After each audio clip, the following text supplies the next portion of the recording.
Open to the public and has been duly notified by the clerk's office within our papers and radio and whatnot that they do. So please rise and let's say the Pledge of Allegiance. I pledge allegiance to the flag of the United States of America and to the republic for which it stands, one nation, under God, indivisible, with liberty and justice for all. Thank you. Okay, so we have Supervisor Pridemore is on Zoom with us today, and we wish Don well. I hope he's doing well. You let him know that I'm praying for him, and we all are. I hope he's doing better. And Supervisor Conrath is excused. But we do have a quorum, so we will proceed. First, are there any, we have the minutes posted, are there any changes or things that need to be done? Seeing none, I will consider them accepted. First item on the discussion list is Register of Deeds Quarterly Report. And for that, we'll have our new Register of Deeds, soon to be, Lisa Budish. Okay, so as you say, I am Lisa Budish, the new Register of Deeds elect. Did you? No, there, okay. Oh, sorry. All new to me. Can you hear me now? Okay. So I am Lisa Budish. I am the Register of Deeds elect, and I am presenting for the Register of Deeds office. And our reports on page 5 through 8 of the agenda. I hope you had time to review those informational sheets, and are there any questions regarding those? Mm-hmm. Okay. Thank you. All right, thank you very much. Sharon usually wasn't that quick. Yeah, it's kind of different, I guess. There's a new world out there. Okay. Let's see. We have cost share contracts. Jamie, will you be presenting on that? Is there something? There are questions I can Okay. try to answer them. So we'll just go through questions on that. This is something we've done before. It's more or less pass-through items. Are there any questions on that? Any action required? I do not believe so. I think that's just a discussion item. Possible action. We don't need action on that, do we? No. I didn't think so. Yeah. All right. Moving on, I'm going to make a little bit of a change. We're going to move to D, resolution grant application, Wisconsin Department of Transportation. This is the item that we've been postponing for the last couple of months because it was not quite finished up. It actually happens. So what was going on, and I believe in transparency, I want to make sure that everybody understands it, that with the bridge at Holy Hill Road being replaced, there was an attempt to put a connecting trail from Germantown over to Richfield, and we had some difficulties appropriating the land that would be necessary to do that. Unfortunately, the landowners weren't really cooperative, and I don't really see a need to push the item. You know, certainly we want to keep this project on track. So with that, I guess what we would do, or what we're wanting to do, is entertain a motion to postpone indefinitely, which would keep would kind of lose the trail and keep the bridge intact. So if anybody'd like to offer up a motion to postpone indefinitely. I would so move for Move. discussion purposes. Moved by Carol Mary, seconded by Brian Krebs. And discussion questions? So the move to postpone indefinitely, is this anticipated that we would try to bring this up at a future meeting date when landowners might be more open to it, or what's the long-term? Effectively, I think it would pretty much kill that portion of this project, the trail project, but I'm not sure as far as if the bridge would accommodate it for future, so I'll leave that to Ms. Ludwig to answer that. Sure. So there is interest from the village of Richfield in a future sidewalk or multi-use path, in this case, in this location. There is not a desire to delay the highway project or the bridge project for uncertainty if we would know if the two landowners would sell the property or not. They would need to willingly sell. We got a response less than favorable, and so in applying for the grants to fund the path, they would need to start designing it, and we would have to pay that with the risk of not understanding if the landowners would be willing to sell. So the postponing this resolution indefinitely, I guess it would be foreseeable that there could be some sort of a grant application in the future, if that's the question. I guess I would almost have to defer to legal on if they could bring back the resolution. It would not be in the near term. It would be when the current houses in question convert to a commercial property or develop per the Village of Richfield's planning, because these two properties are on kind of the main corridor across from Loppenheimer's garage, if you know where that is. So they long-term may or may not remain residential properties. Mr. Chairman, The chair recognizes Chairman Schleif. I believe if we postpone indefinitely, that kills it for this session. But this session is up in about a year and a half, and I don't think this project's going to happen until 26 anyway. Correct. That was the course of action we discussed for the time being. And I would suggest that we would, if there was a need, it could potentially be in some slightly different way, shape, or form, or we would have that discussion. Because that was the recommendation we talked about. Thank you. So to answer your question, I guess that does basically kill it for the session, but it could be brought back later should we decide to, next session, assuming we all get voted in, if there were a path in the future that they decide to put in a trail or whatever. But again, I think the important thing is that we keep this bridge project going, keep that on track, because that's something we don't want to get behind on. Question, Mr. Chairman. Yes, sir. To what degree does this have any influence on the design of the bridge structure itself, such that when whoever builds it, whether it's federal money, state money, or county money, whatever, that the bridge itself is built with some room for a bike path? I mean, if you're going to do this 10 years from now, you almost need to make sure the bridge is built such that the bridge could accommodate a bike path when the time comes. The cost for just the parapet work on the bridge alone would be $240,000. That would be an option we could locally fund and not pursue the grant application. The bridge is not currently being planned for pedestrian accommodations. It's not being planned that way. It wouldn't be absent this application.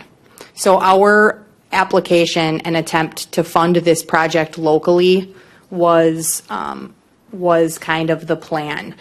We did talk about that exact concept of if we could just do the bridge, and unfortunately that wouldn't score well in the grant applications for pedestrian accommodations. So they more or less said that it was unlikely that we would receive a CMAQ grant for air quality or transportation and pedestrian funding without the multi-use path portion of the project.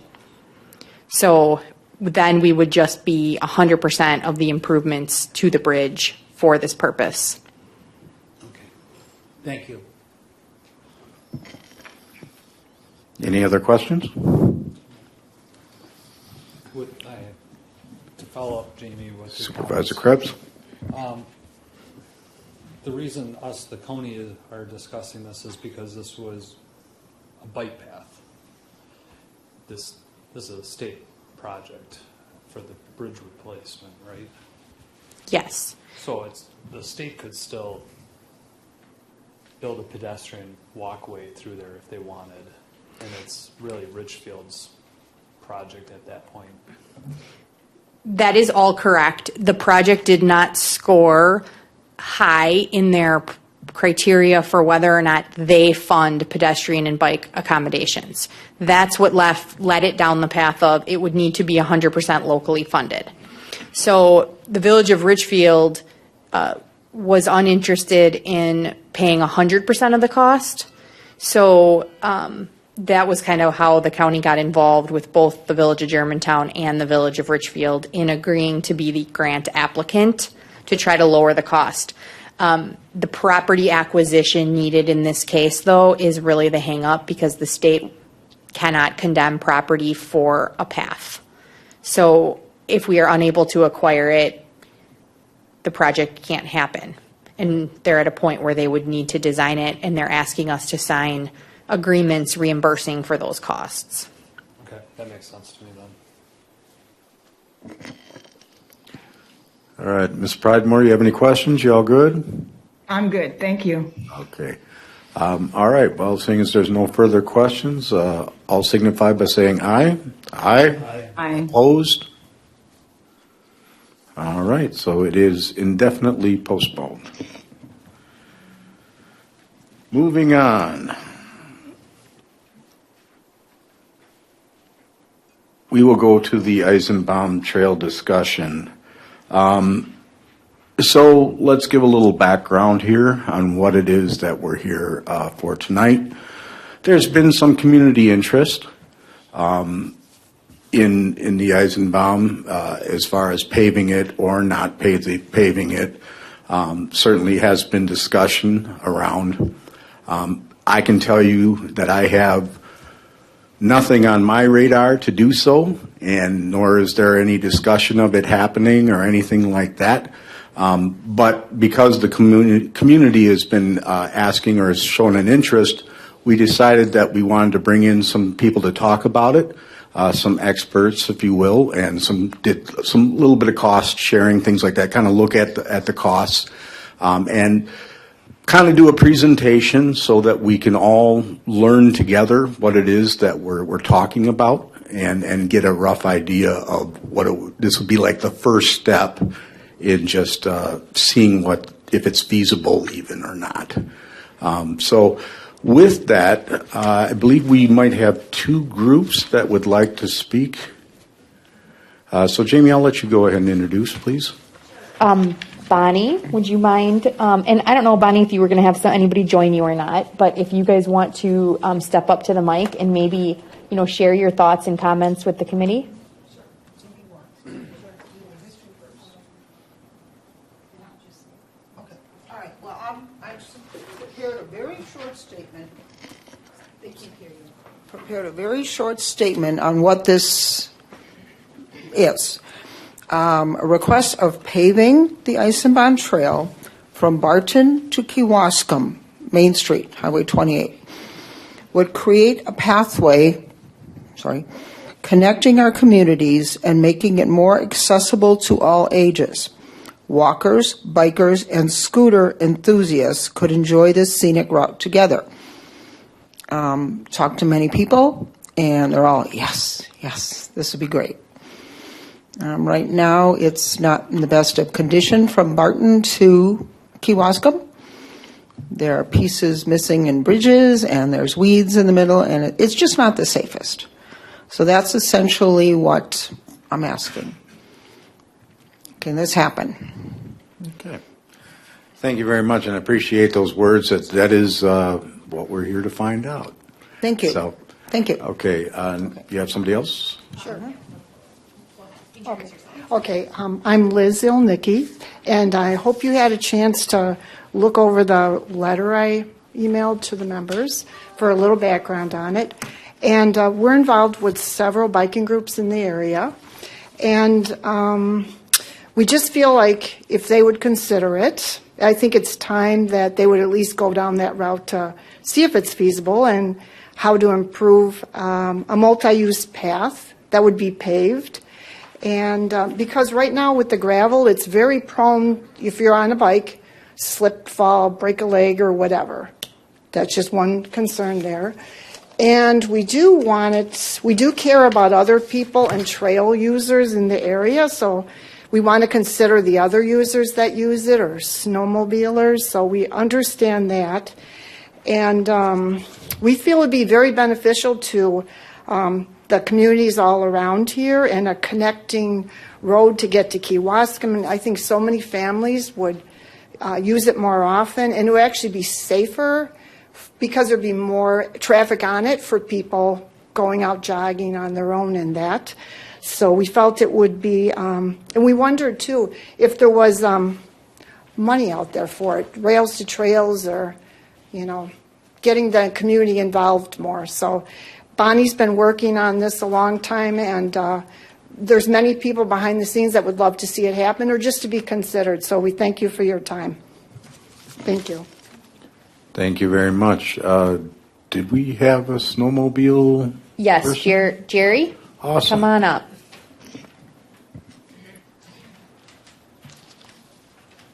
And we do, go ahead. Mr. Chairman, committee members, ladies and gentlemen. In 1998, snowmobilers were asking permission to put in a snowmobile trail along the railroad grade. In 2004, we had the Eisenbahn Trail.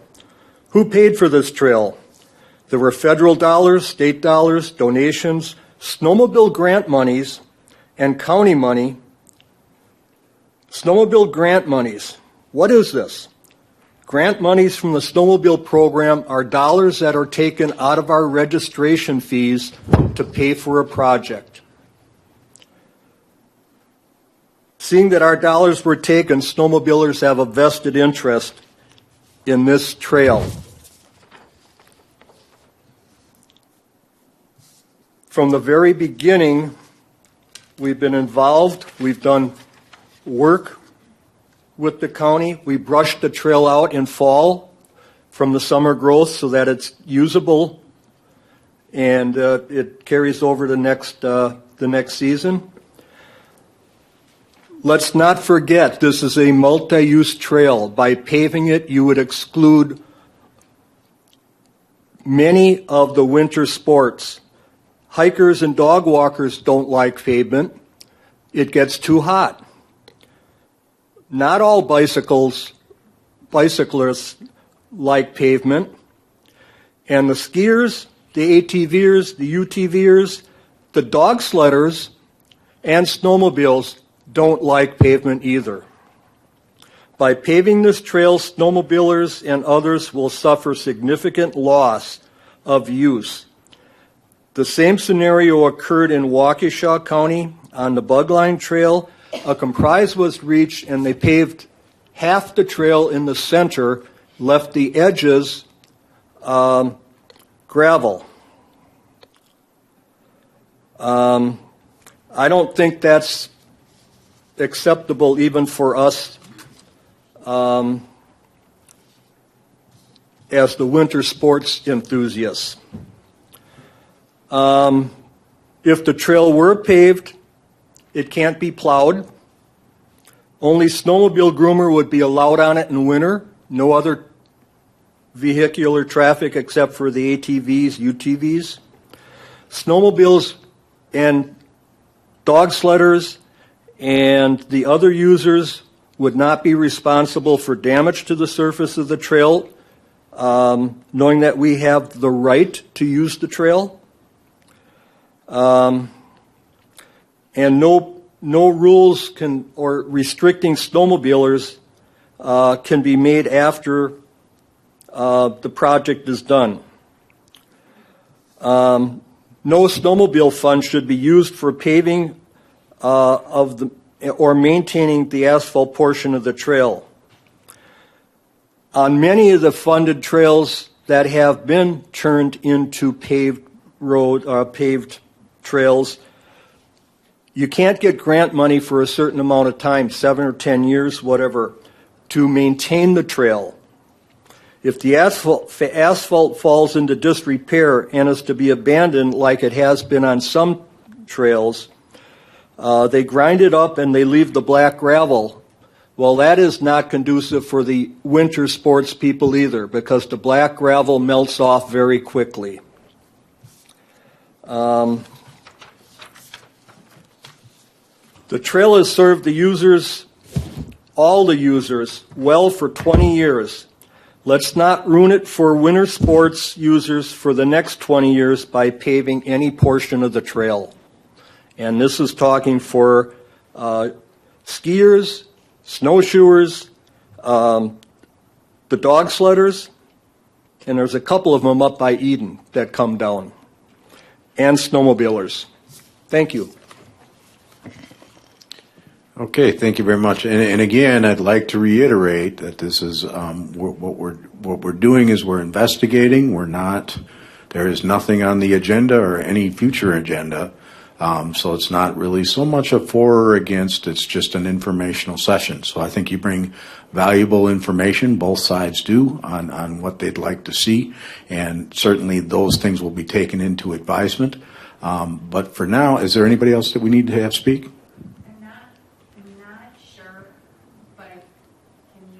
Mic on. Yeah. Thank you. I'm not sure, but I do want to point out both for our presenter as well as to those in the audience that we do have both the City of West Bend represented here today with their Parks Director, Mike, and I'm going to mess up his last name, Yen.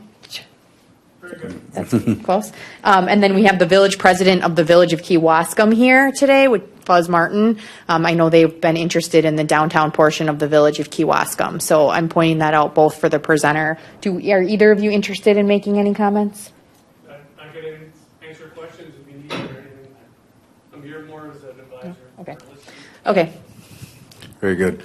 And I thank you guys for showing up and being here and taking interest in this. And as well as I'd like to point out, we have a couple of supervisors, Supervisor Troutner and Supervisor Botzert, who also, their jurisdictions are within the Eisenbaum Trail. And I thank you guys for showing up for this discussion. What's that? Who's the person on the screen? Oh, we'll get to that. Yep. Post haste. Okay, so if you'll introduce our next guest, Jamie, I'd appreciate that. Sure. So we have Melissa Van Lund here with us today from the DNR.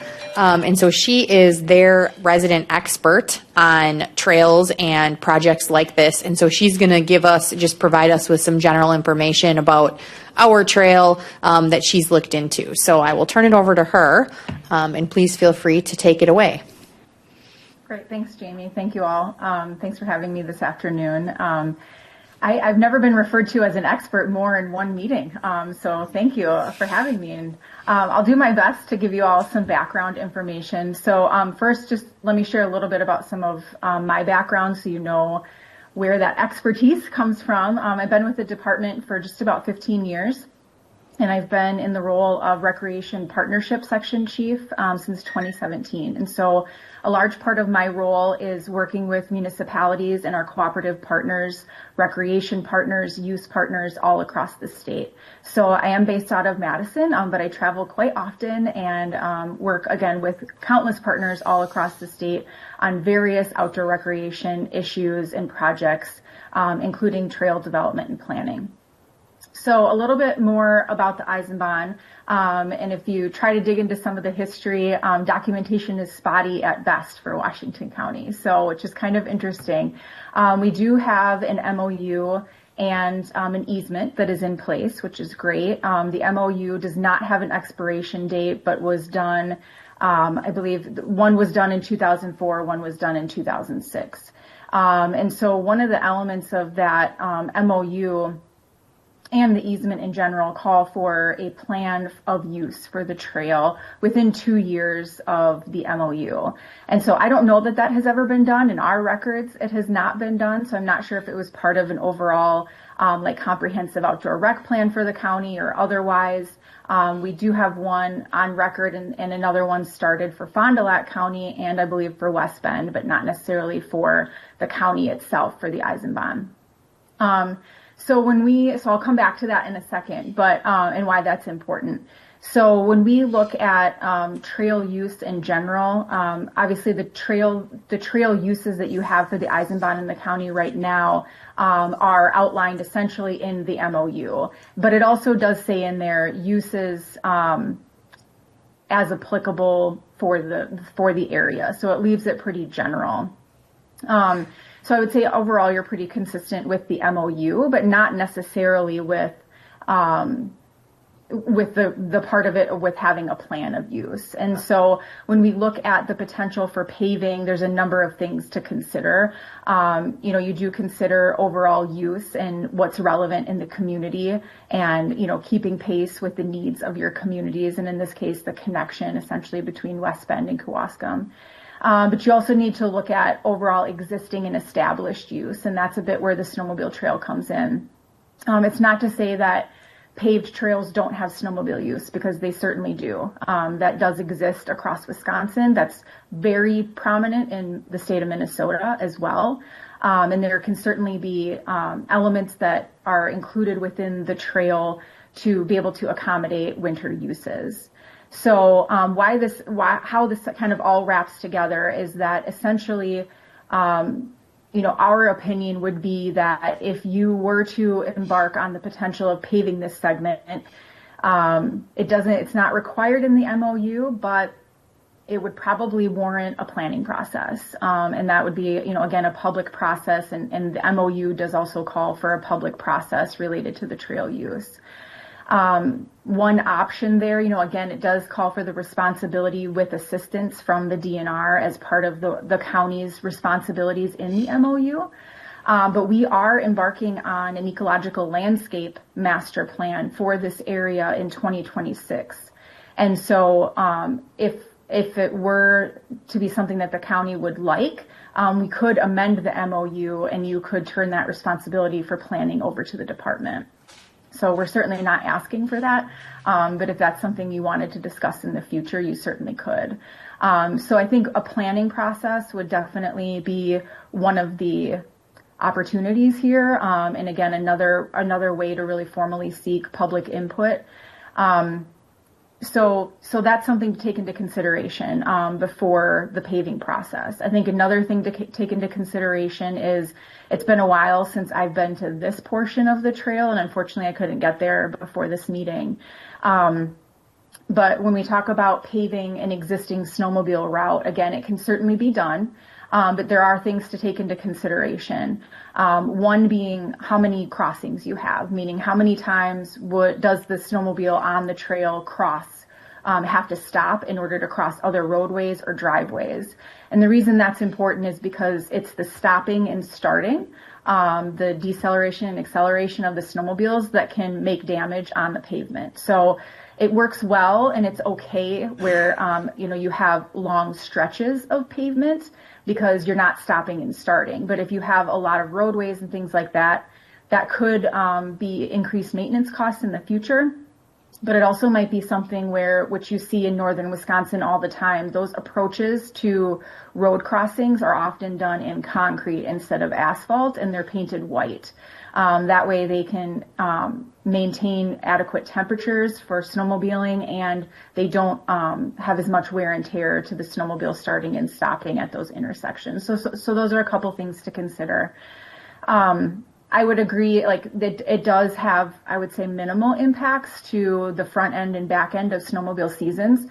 Obviously, we know with just general science that darker objects heat up faster, right? So when you're talking about pavement, it may take a little bit longer for that segment of trail to be open that is paved because it takes 6 inches of compacted snow to open a snowmobile trail. And with the pavement, snow is more likely to melt on that, especially at the beginning of season and end of season. So in some cases across the state, if we're looking at trickles of snow in order to get a snowmobile trail, that might take a few days longer on the front end and might end a few days earlier on the back end. So those are, again, a couple things to consider. But I think other things to consider are certainly use and established use.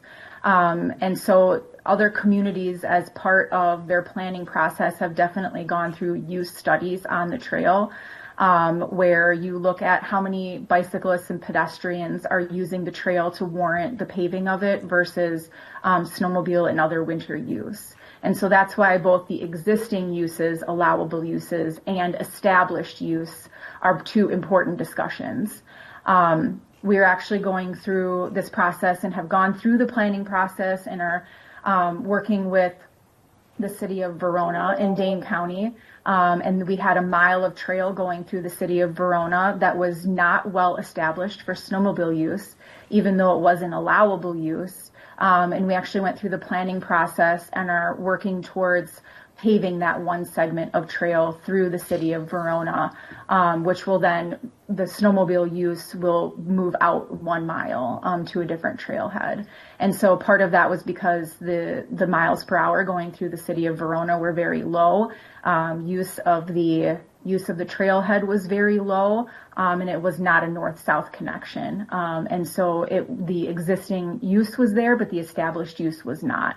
And so we felt, the city of Verona and the department felt that the safe routes to school, the populations, and the summer use, and the relevancy of that summer use was more established than the winter use. And so we went through the planning process and established that. I think the last thing to consider is certainly the upfront development costs and maintenance. Obviously, the upfront development costs can be considerable depending on the width of the trail. You know, a 12-foot wide trail for paving can run about $500,000 per mile. So depending on the number of miles that you're considering, you know, price continues to go up. So that's something to certainly consider. Short-term maintenance will be minimal on the front end, but obviously, you know, it takes crack filling and sealing and things like that, as your road departments largely know, over time in order to maintain that trail as an asphalt trail. And one last thing I'll just share is that generally we see, especially with more remote communities that aren't in like heavily urban areas, you generally see 1 to 1.5 miles of use outside of the city limits. And so I know there's only about 5 or so miles in between the two communities.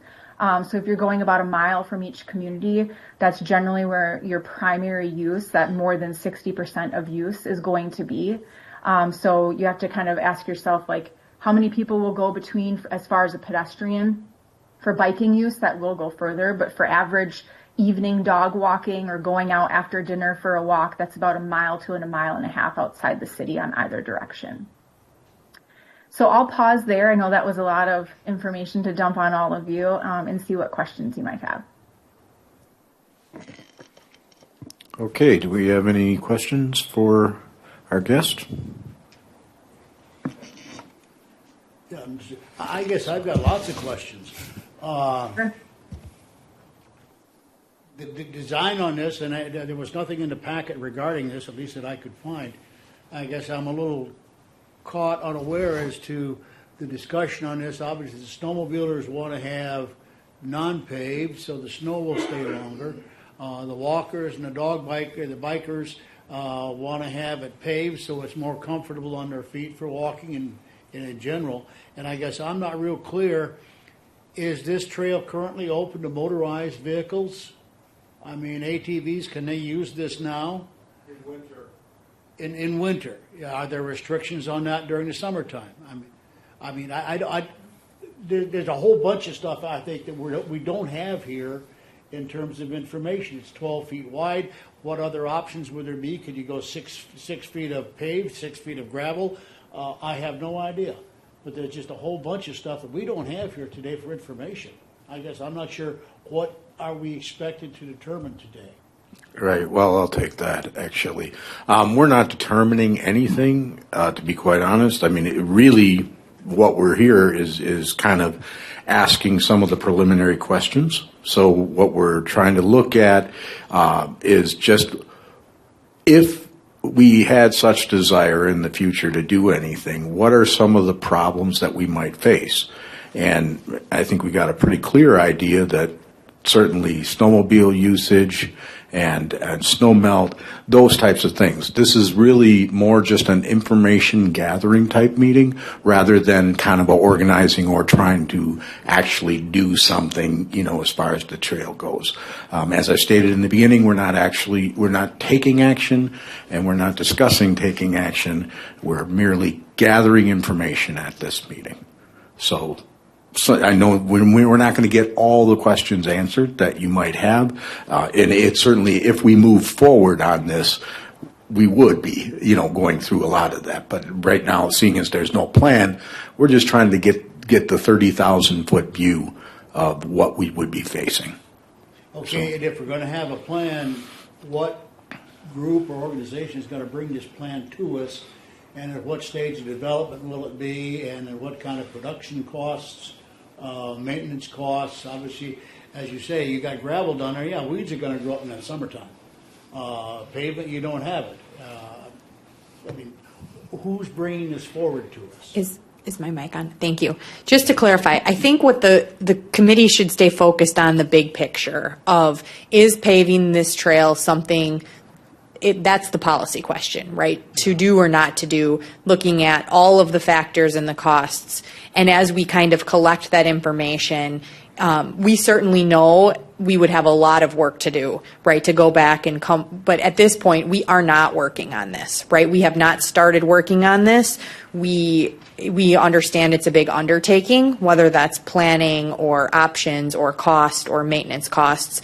And so we are here today because there's been interest in starting that process. But absent the elected officials' will to do anything, we will not be, right? So we're trying to just gauge at a high level, what questions might you have, if you have any, and in this case, she's here today to provide information about, I think, the process, maybe what it would take, any other questions that you have. But all of those things would definitely need to be steps, but we're not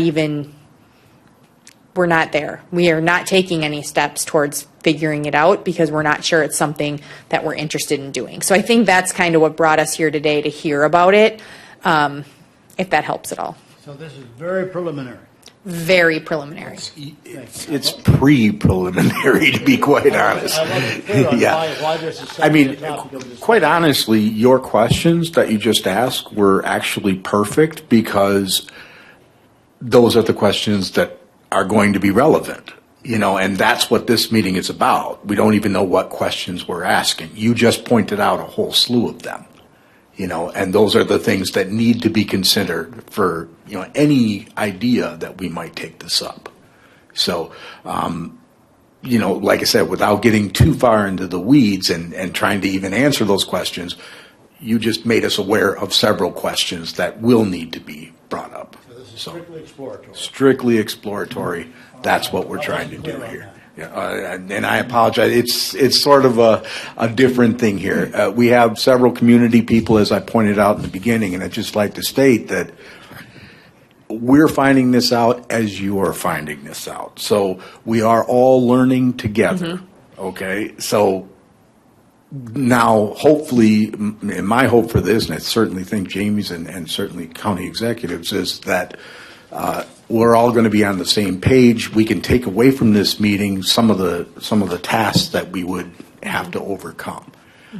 So whether that's the public interest or not. So Jamie? Yes, and I would like to add that this came to the attention of the county executive at one of his listening sessions that, there are members of the community that want to see this happen. And so rather than just continuing to say, well, trying to provide some actual conversation that would be helpful. If you don't mind if I ask a question of Missy, one of the things that you mentioned was that you would see that before this could happen, there would need to be a planning process, and that the state is already planning a planning process. And when we spoke, you mentioned a master plan for the Eisenbahn not existing, and we talked about that related to wayfinding signage or some of the other things that the fate of this trail might hold.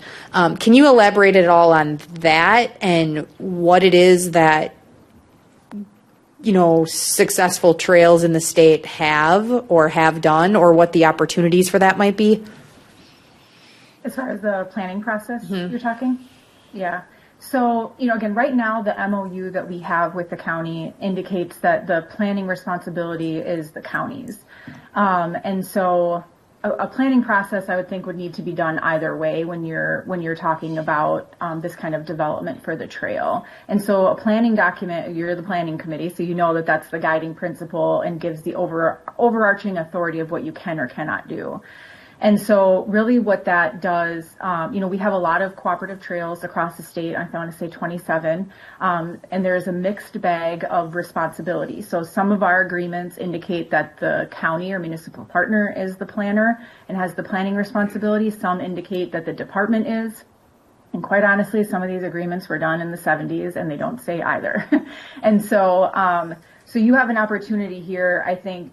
This would warrant a planning process. This could be further consultation with your corp counsel on that as in regards to the MOU, but I think a planning process would be warranted to explore this and other use options and give that, again, guiding, overarching authority for how the trail is fully developed, maintained, and enhanced throughout the years. And so a lot of things that are included in a trail plan like this, would be that wayfinding element. It would be land management, historical and cultural resources, environmental species and resource analysis, use analysis, all of that kind of stuff goes into a linear trail like this.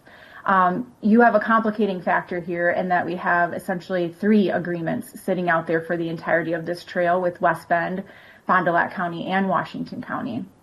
And so that means 3 different agreements with 3 different authorities and 3 different authorities over planning. And so what we would love to have happen would be that the uses would be consistent and that the plan for maintenance and development would be consistent across all three partners here. But there is an opportunity because we are embarking on our ecological landscape planning. While it's not in our authority to plan the Eisenbahn, through amended agreements, you could give that authority back to us if we wanted to amend that agreement. So even though we have our ecological landscape plan coming up, the Eisenbahn would be mentioned in that, and it would be mentioned as that it's a cooperative trail and that the planning responsibility is of the partner. And that's really the extent that it would be mentioned in our master plan. Again, however, if the municipalities wanted us to do the plan, we could amend those agreements and take over the planning, meaning we would work with you and with all of your constituents to do that plan similar to NR 44, which is our guiding statute for master planning. Okay.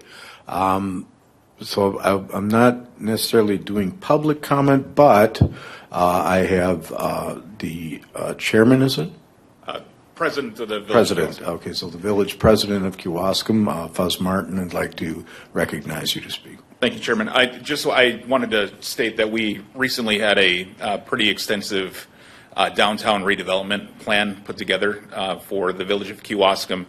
And our constituents had overwhelmingly, as part of the feedback that we had received, asked for paving of the Eisenbahn through the village itself, at least in the downtown area, had been one of the requests. People like the paved area in West Bend and how that gets used, and the businesses and residents in the area thought that they would use it more if it was paved through that area for those recreational purposes. So just wanted to state that had been addressed in our recent, as of this year, it was adopted our downtown redevelopment plan, and so that's been, I guess, ratified. So, very good.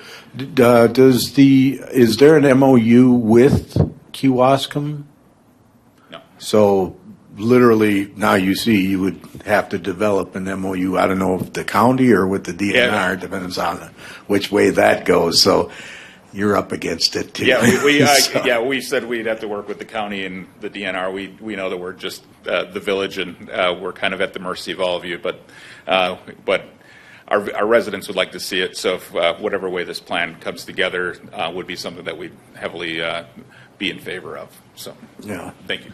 I mean, we're all kind of basically spitballing here. I mean, that's what this session is about.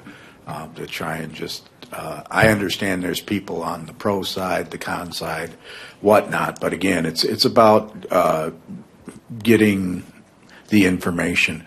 So to our guest, let me ask you this: the planning that you had kind of briefly spoke of for 2026 with the DNR, their master plan.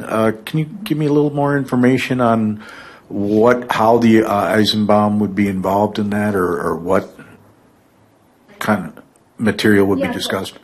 Yeah, so as of right now, because the planning responsibility is with our partners, it would be mentioned in our plan, but we would not do the planning for it. If you wanted us to do the planning for it, then we would have to amend or write a new MOU between DNR and the county to allow for us to do that. Because right now the MOU gives the responsibility to the county. So our plan, and I could maybe send Jamie some other examples, but with our cooperative plans where we've done planning, again, it mentions that it exists. It's a state-owned property, gives basic information about it, but we do not plan for it in our plan if we do not have the authority. So I think, again, sorry to interrupt there, but can you elaborate? What is an ecological I actually plan? had someone on my team today ask me a question about it, and I said, this is pre. There's nothing to know as of yet. But I think that a lot of the questions you have are natural for a trail planning process. And so I think at some point, whether it's Kewaskum or other communities, or even, discussions with Fond du Lac County and City of West Bend, a consistent planning process either among the municipalities or having the DNR do it for all the municipalities and take over the planning would be warranted as we go forward. Again, even Fond du Lac's plan, I think they were starting to redevelop it in 2016, and I'm just not sure if it was redone, but their other one before that was done in 2010. So we're certainly due on all fronts for new overall master plans for the trail. And again, I think having constituents be supportive of paving or not supportive of paving is way down the road. The planning process really needs to be the next action item out of the gate before even any of that is really discussed. And so, and again, the planning process would work to vet all of those things and take public input on all of those things, whether the municipalities conduct that planning process or the DNR conducts that planning process. That public input and element would all be part of that. Okay, the chair would recognize Jamie Ludwig. You had a question? Yes. Could you elaborate for those of us who may not know what an ecological plan is that you're doing in our community? Sure. So we used to master plan property by property, and we have hundreds and hundreds of properties. Well, as you can imagine, what that meant was that by the time we got through every property, some of these master plans, if they exist, are 25, 30, 40 years old. And a master plan should not really, to remain relevant to the environment, to the natural resource, and to the community that uses it, a master plan should really not be any more than about 15 years old, give or take. And so a few years ago, the Natural Resources Board voted to plan by ecological landscape instead of by individual property. So what it means is that we divided out the state into landscapes, ecological landscapes that are similar, and then we plan for all the properties within that landscape. And so the Eisenbahn, if the department, if you wanted to give that authority back to the department, for the particular ecological landscape that this trail falls in, there are countless other state-owned properties that we'd be planning for all at the same time. And if you just give me a second, I can bring it up on my other screen here just so I can speak a little bit more intelligently to the actual plan. But again, that one will start, for us, we will start it in late 2025 internally, and it will be the public process element will start in 2025.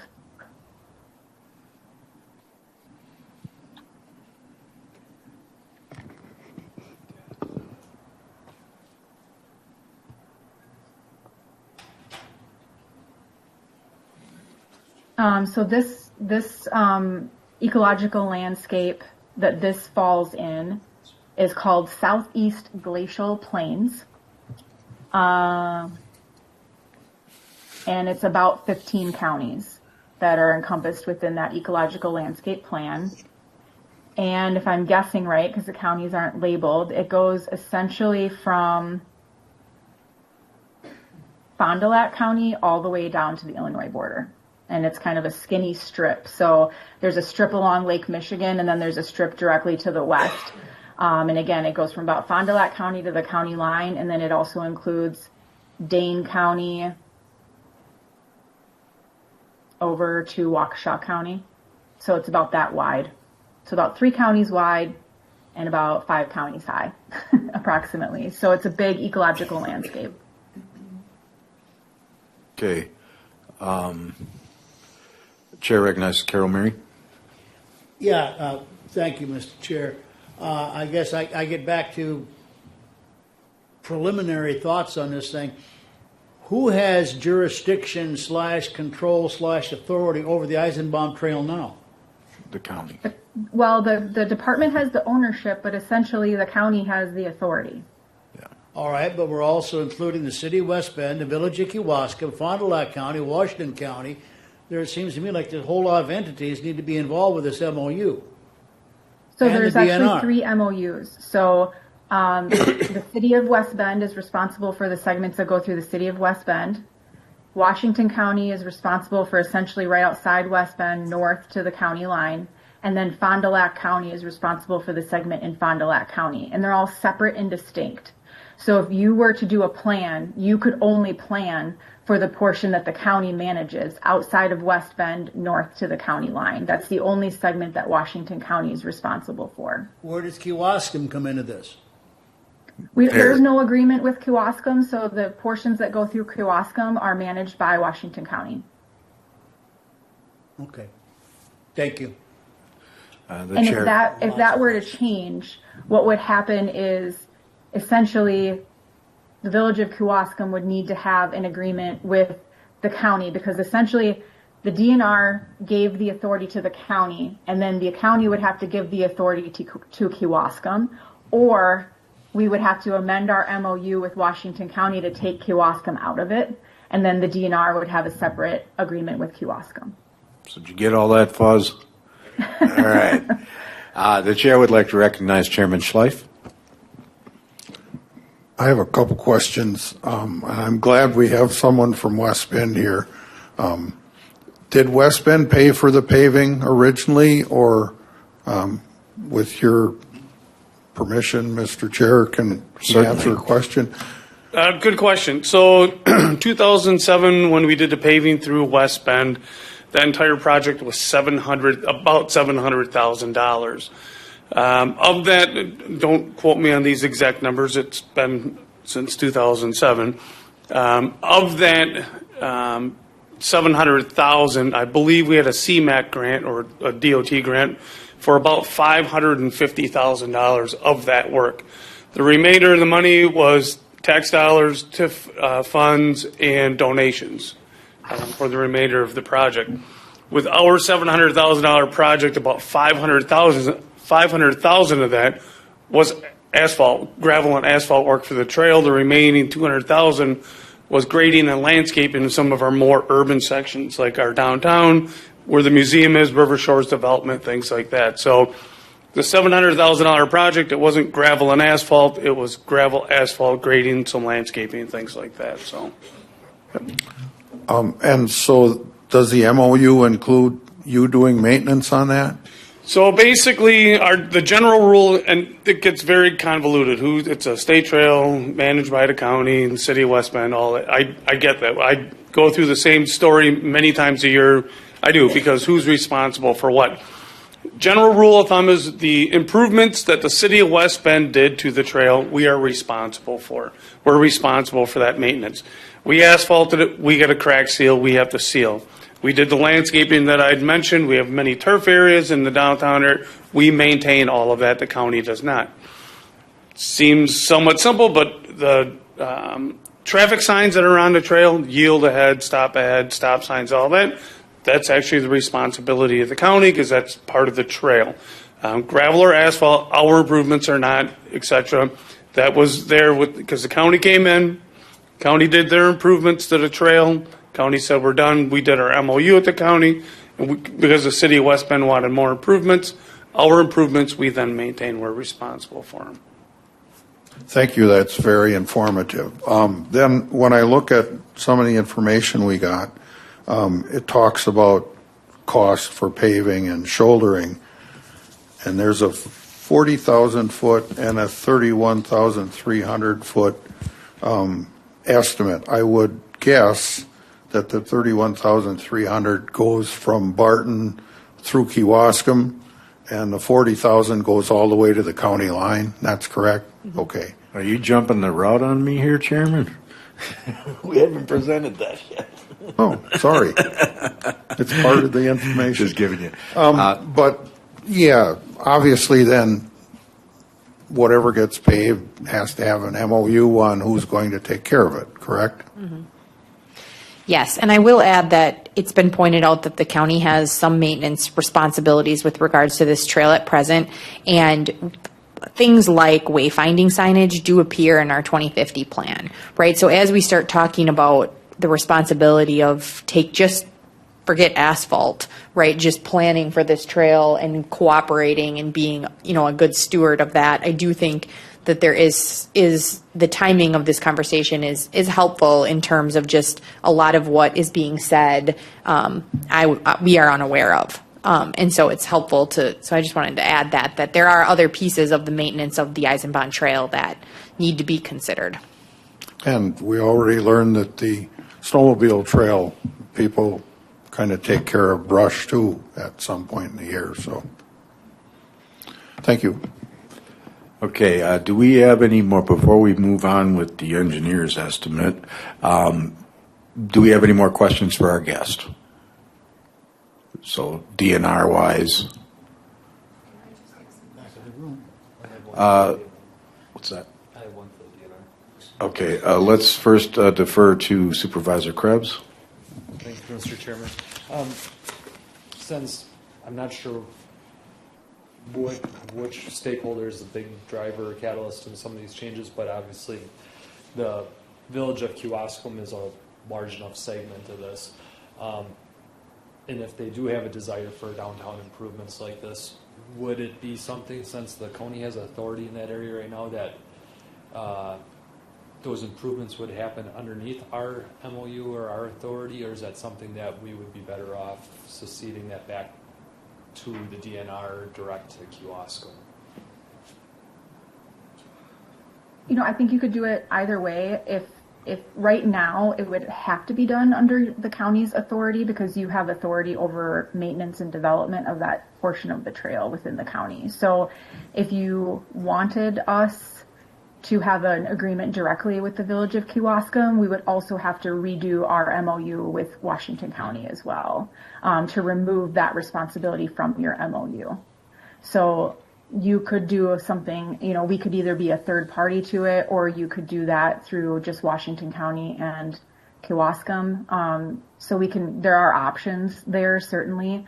If it's more of just a maintenance element, it could be an agreement between Kewaskum and the county. If it's more of an overall authority element where you're like, we want to take this segment out of our authority completely, then it would be best for us to redevelop our MOU with the county and develop a portion of a new MOU with Kewaskum. Okay. Jamie, do you want to present on the engineer's estimate? Sure. So then lastly, I just want to point out, we did have the highway department prepare an estimate at a very, very, very high level. It does not, you'll notice there's a footnote about what it does not include, and certainly there were some engineering, tree trimming, base materials, kind of the grading work. We did not design this. Again, we were looking just at very high level to give a ballpark of what something like this might cost. You did hear the city of West Bend talk about how their portion of the trail was funded, so there are funding streams out there. But again, at this point, I don't know that we're near making a decision, but just wanting to kind of give an idea of the magnitude that when we talk about, what something like this costs, it obviously competes with other funding streams or other priorities, both in terms of project management as well as the physical cost for doing so. So happy to answer any questions. I would use this just as a very high level, here's kind of an idea of what something like this might cost. And we would not use these numbers in the future, really, other than they're just to give an idea of interest level, before we make any decisions, what we're talking about. Okay. And to kind of share these costs, we have a 40,000 foot distance up for $2,080,000. Which segment was that? That would be north of the existing pavement to the county line. Okay. So then the other one would be basically what a lot of people are kind of talking about here is the 31,300 foot segment, which would be about $1.627 million. Are we using the same number? I see 280,000, not 2,080,000. That's the Okay, all different art. yeah Different columns. All right. yeah different. The So we're, numbers are similar. yeah, total cost paving with shoulder for each segment on the bottom. So basically that's what you're up against is several $1 million in costs associated, and there's possibilities that there could be grants and things like that. Those are things we try to look at when we figure out these things or when we look at these things. But with that, you also have to figure in usage. How much is currently being used between West Bend and Kewaskum, that for the warranting of asphalt, and how much is being used during the wintertime, how many snowmobiles are on it. Those are things that we would have people out there that would take numbers on that and stuff as well. So anything else you wish to present? I'm sorry. Yes, Supervisor Bossert had a question. Yeah, a couple of questions, actually. First one is, are there other snowmobile routes right now and snowmobile trails in that part of the county? Or is that area devoid of other snowmobile trails? And I'm thinking that's a question for Ms. Ludovic. I'm going to punt, see if maybe Missy has a better answer for that.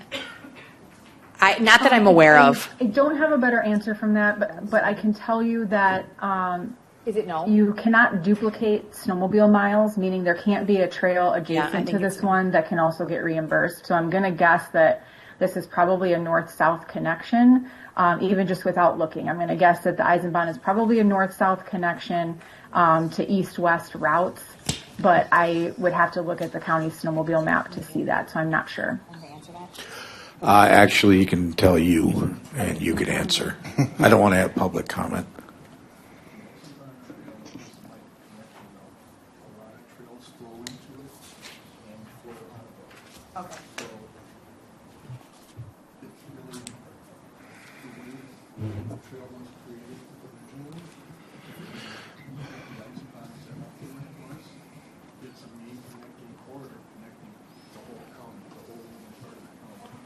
Okay, so just to repeat that, the Eisenbahn is set up as a connector, so a lot of the snowmobile trails flow in and out of it, and it's a main connector of the county. Okay, thank you.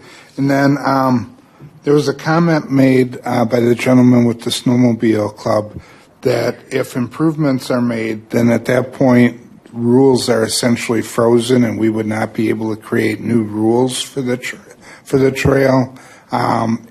I'm not sure I'm totally understanding that right, so if I'm misstating that, I'm open to corrections, but is that correct or not? Or, do we still have rulemaking authority over this trail? We do have authority over the trail. I think what he's referring to is that should we come up with a compromise of an agreement, that we would honor that. Okay, Right. yeah, and of course, that's the basics with the compromise. That if we agree that this is something that'll work for everybody, we're going to honor that for a set period of time until, maybe 20, 25 years down the road, needs may change and we may need to revisit that. So, yeah, okay. If we did pave it, we would not exclude snowmobiles from the trail, correct? Yeah, You have to determine that through the planning process, but you would not. That would not, by the act of paving it, would not disclude snowmobile use. There would be minor impacts to snowmobile use, but it would not displace snowmobile use. Okay, thank you. Okay. Supervisor Troutner? I just had a question about the public process. You said that the DNR could do that, or else the county could. What kind of cost is with that? And if the DNR does that, does the county have to pay the DNR? Or? If the county would like the DNR to do the planning process, again, we would just have to update our MOU and do a new MOU to determine that, and there would be no cost from the department for us to do that, to do the planning. Okay, thank you. If we were to do that, the timing would be such that if the county were interested in that, we would want to determine that in the next 6 months or so. So that would be the time frame, because we would want to have that updated agreement executed in time for us to include this portion of the Eisenbahn in our ecological landscape, which again internally would start in late 2025, but public-wise would start in 2026. Just off to the side, we would also want to have discussions with Fond du Lac County and West Bend about their interest in having us plan those portions. Their interest or non-interest would not impact it. So if Washington County was interested in having the DNR plan this portion, if Fond du Lac and West Bend were not interested in having the department, we could still move forward with planning this portion.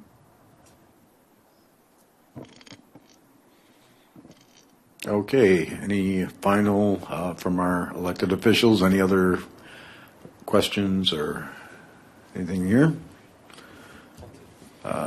Supervisor Krebs.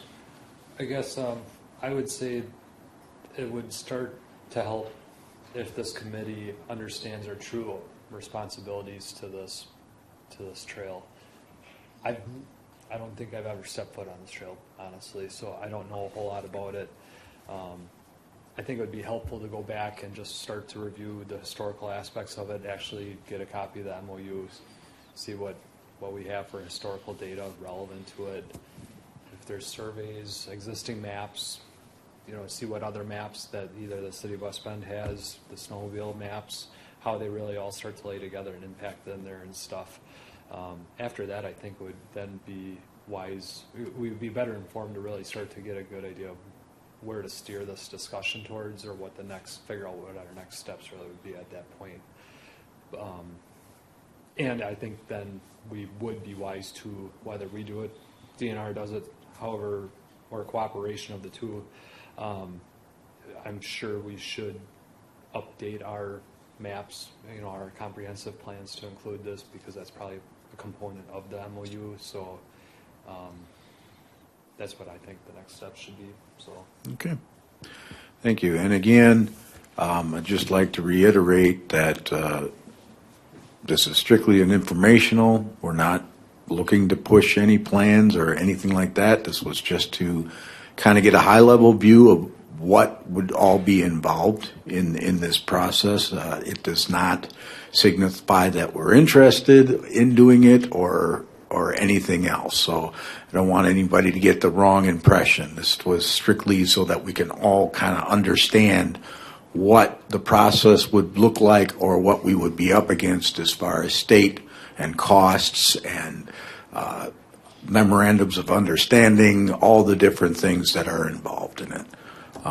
So with that, and seeing no further questions, I guess we'll consider this meeting closed. Thank you. Mr. Chairman, and aside out.